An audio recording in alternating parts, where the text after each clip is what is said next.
Happy Tax Day, everybody. Woohoo! Yay! Blow out the candles. Uncle Sam wants its cut, and they want it today. Taxed enough already is where the word T comes from. They talk a lot about taxes, and they're sick of all this government spending. Americans do pay far more in individual taxes. This is how we'll all be doing our taxes.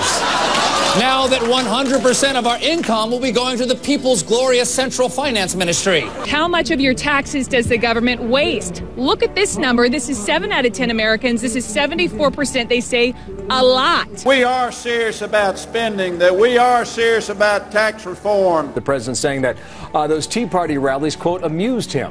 I've been a little amused over the last couple of days where people have been having these rallies about taxes. You would think they would be saying thank you.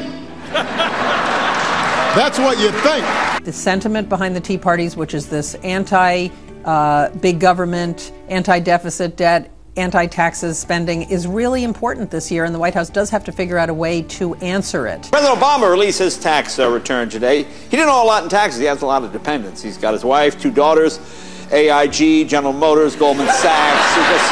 Just write them all off there. Out of each dollar spent by the federal government this year, only 61 cents is actually paid for with taxes. 39 cents is borrowed.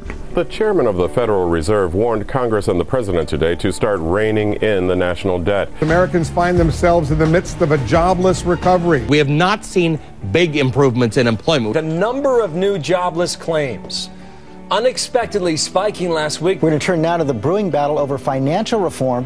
The big question, what kind of rules need to be put in place to prevent another meltdown? It's a bill that actually guarantees future bailouts of Wall Street banks. Their position is more fierce against Wall Street than the existing one is. What they're saying is that there's still enough discretion that will be used to bail out creditors and shareholders of these firms, and the Republicans really want to guarantee their ruin. First of all, to prevent the kind of crisis that occurred from ever happening again, and secondly, to make sure that taxpayers are not on the hook. There'll be a greater taxpayer risk for future bailouts, institutionalizing them in federal law. Democrats have come to this bill with a mindset that, yeah, we have all this stuff in here, but don't worry, because we're just going to put so many regulations on people and be so vigilant that we won't ever have to use this authority. Well, sure, we regulate airlines, we regulate everything else, we regulate everything else, we regulate everything else.